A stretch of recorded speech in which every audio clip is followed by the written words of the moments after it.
Hey guys, well, I'm up here at the shop. We have to do the oil cooler filter housing, and basically I had a big leak underneath the Jeep. Christmas Day, oil was all over the floor in my garage. Backed out, seen it, pulled it back in, parked it. So we ran up to the store to pick up this today, which is the day after Christmas. This one is, there's a part number on the side, but actually the part number is on the box here. OFH 100. It's a standard ignition.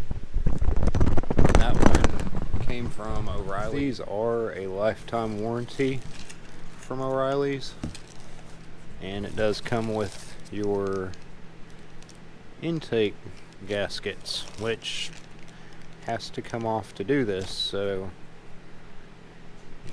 you might as well get these. Now, I've done this job, I don't know, 3 times, something like that. And one time I just replaced O-rings because the housing was good. This time I opted to do the whole thing, and with a lifetime warranty part. I've gotten parts off of Amazon, which I don't really think that that's a great idea. I don't think their quality is quite up to par. So anyway, we're going to start taking this apart. We're going to take the intake breather off. You're going to take these vacuum lines off, all your wiring, plugs. You're going to have to take this off, unplug it to get some bracket here out of the way. There's 2 bolts on the back side you need to loosen up, and you'll lift this up and out of the way. And same with this side over here. You'll have to take these 2 loose, and there's 2 bolts down there on the head on the side to this bracket that we'll have to loosen up to be able to lift this up out of the way. Okay, I'm taking these 2 bolts off so this will have some play to move around. This little plug right here, a lot of people fight with them. You pull this little red tab there. On the passenger side, there's this little cutout on this thing. Now you push in on it and it slides towards the front, and it just pops right off. So I mean, those really aren't that difficult once you see how they work. And then you can just pop this thing off. Now the hard part is getting to these little bolts right down here, which we'll probably have to use a swivel. 10mm. Most of this stuff is a 10mm on this.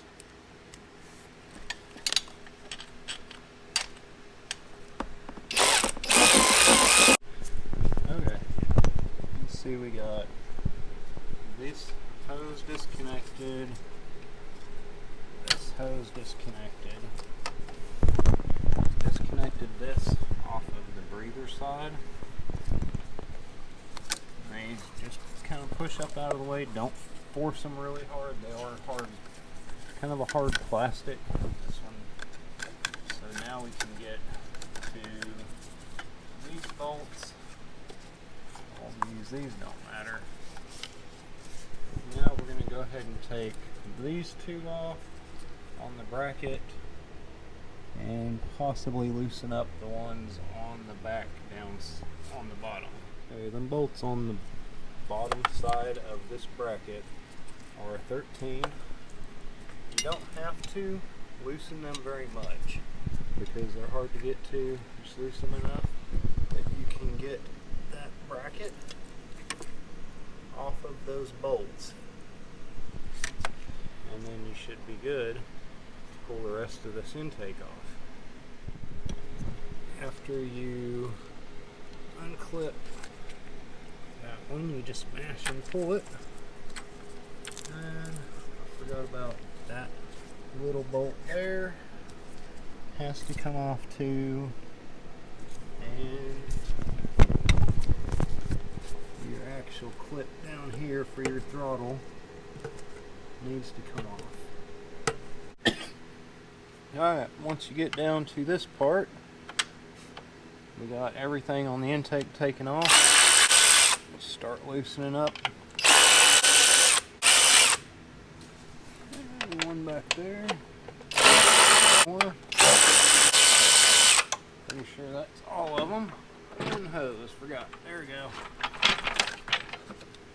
There is your upper intakes off. Okay, now you're one step closer. Got that stuff out of the way. See, this can still be pulled up and back. This can be pulled out of your way. Now you're going to take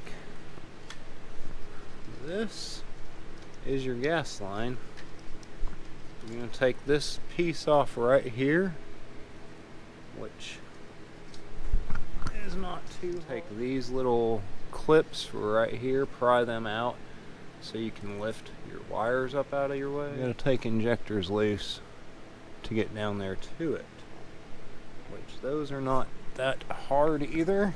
You can just pull up on the red tab, squeeze it. There's one.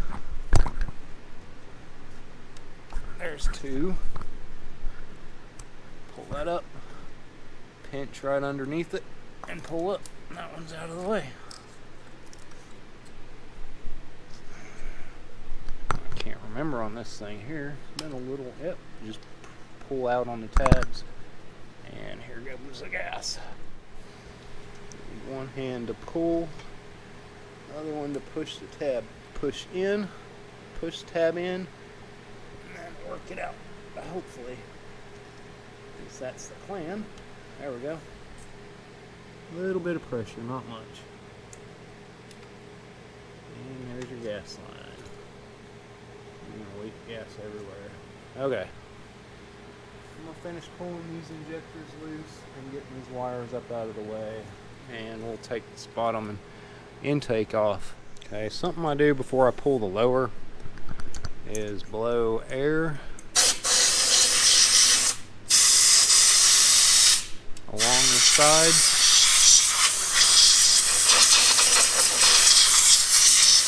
Just so we don't get any trash falling in.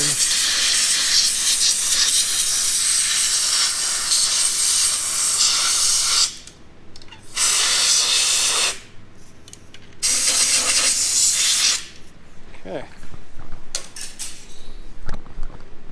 Alright, now we're just going to take out, we don't take the middle bolts, those are going to stay because the fuel rail's coming out with it. Don't want to take the fuel rail off because then you most likely will be replacing the O-rings. Well, it'd be a good idea to replace the O-rings if you take the fuel rail off, but we're not going to do that. We're going to take these other ones off, which are an 8mm, or it can be a Torx.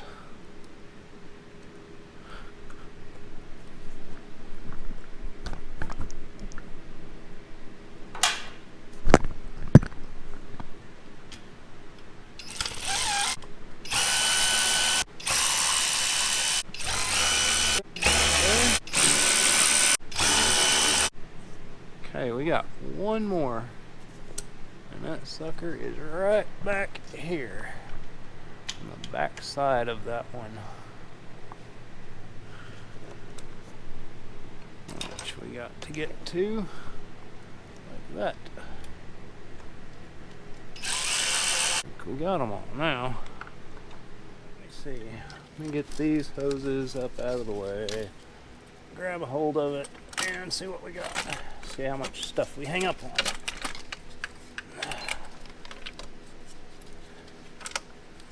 We'll hang up on everything. There we go. And she's out. Okay, in this section, I had to voice over because my mic stopped working on the GoPro. So right here I'm going over looking at the oil where it was leaking at, and the wiring, the clips and stuff, and taking a look down into the valves. Looks like it was leaking right there. Right here I'm going over that I run a K&N air filter. It's a misbelief that it will mess up your mass airflow sensor. These engines do not run on a mass airflow sensor, so you can pretty much get whatever filter you want. And right here I'm going to point out that you take these bolts out. There is 5 of them. You do not take the little bitty screw out, you leave that one in. And then on the back there's 2. You take off the wiring, the top one, just pull up on the red clip and squeeze just underneath it and pull it up and it'll come right off. And on the back one you just take and squeeze it and pull it off. And I actually take the bolts out and lift the thing up so I can get to the hose clamp to pull the hose off. It's a lot easier. And here I'm showing you how much oil had leaked out underneath into the valley. That's about 1.5 inches deep. And the shop vac that I'll be using, and that is an LS53 motor that I'm going to be putting into a C3 Corvette that I kind of went over in the video, but we're going to skip past that because we didn't get it in all the audio. Now I took a lot of brake clean and I sprayed it down the back side of that transmission, trying to get some of the oil to run off. Can't really get down in there to wipe it up, but sprayed a bunch of brake clean in there and then blew it out with some compressed air. Okay, we got the shop vac and sucked out as much oil as we could and got it pretty clean, and we're getting ready to go back together on it. Here we go. We have got this installed now, and I torqued this down. I got them all snug. Didn't tighten them very hard at first, just loosely where it first touches, you know, before you get any pressure on it. Then I went through and I torqued them down to 15 inch-pounds. And then I went back, same sequence. I went, you know, 1, 2, just crisscrossed it and back. And I torqued that, everything's torqued down to 35 inch-pounds. And that should be good for this. We got everything on the back. The hose is put on, all the wiring. And now we're gonna go back and put our intakes back on and start buttoning this thing back up. You're gonna go through and you're gonna pop every one of these little gaskets off of your lower intake. Take every one of these off.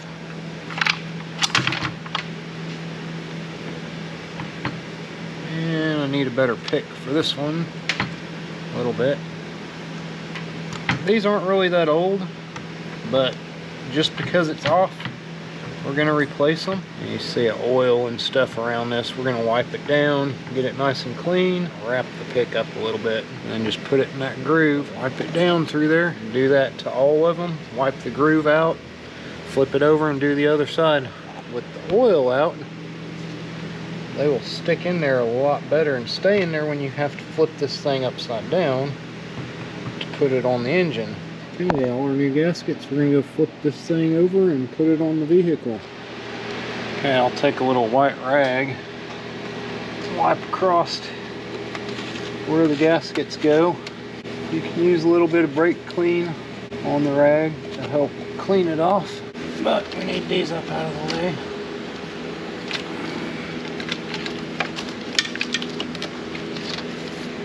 And wires.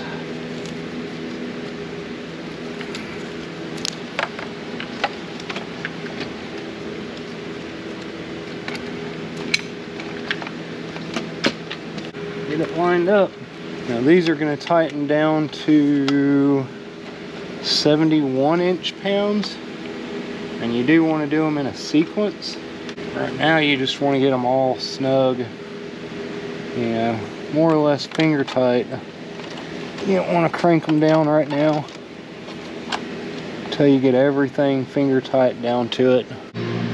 Okay, for anybody that wants the book, you can freeze it here. There's the front of the engine. The torque sequence on the lower intake is 1, 2, 3, 4, 5, 6, 7, 8. Alright, so we're going to torque this down to 20, not 20, it's going to be 70. Should be set to 70, 71, whoops, 71, 2, no, 1. Come on, there we go.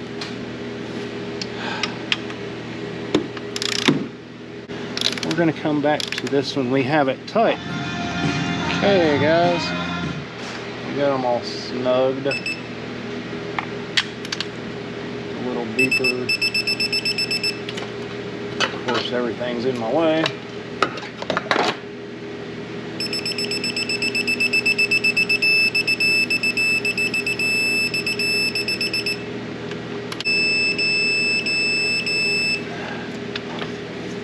We'll get them all first.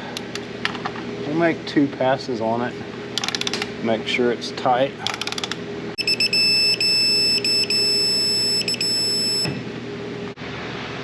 Alright, we got this all torqued down. Got my little foam piece stuck back in here. And we're going to set this intake on top of here. Have to work some of this stuff out of the way. Gas line's connected, all the injectors are connected. Make sure when they push down they click and the little red tab is pushed down. Alright, now let's see if we can do this one-handed. Get that piece out of the way.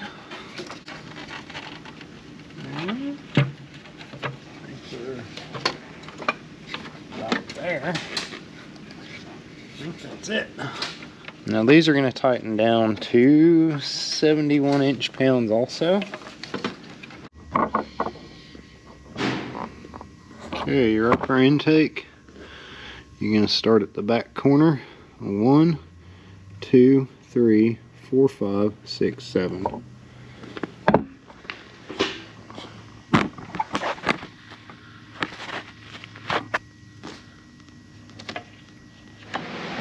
Alright guys, okay, we have tightened all these down to 71 inch-pounds. Got all our lines connected back, put back into place, closed our connector back up, put our little brace plate on here and on here.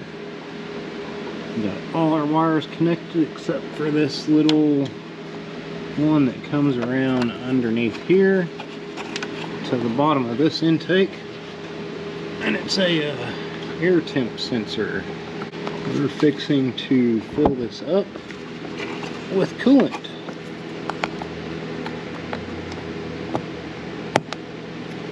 That one's on. Let me fill it up, drain the oil, and put antifreeze in it, and put our oil in it, and get everything. It takes 6 quarts, so you got to buy 1 5-gallon. I just buy 2.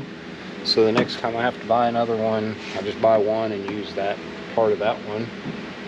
And I use Castrol Edge. They actually have a rating on here. And I think, I don't know if that helped, but nope. Chrysler MS 6395 is what kind of oil you should be buying, one that meets or exceeds that. Anyway guys, that is how you do an install of the oil cooler housing. It's not real fun, but it's not real hard if you just take your time. And You know, if you're mechanically inclined, I feel like you can do it. So if you guys would please like and subscribe, and I will hopefully be coming up with more videos on putting that motor in that car right there, and then we'll give that car some fun time. We're going to be giving the Jeep some fun time sometime soon here too, so stay tuned for that, and I will talk to you all later. Bye.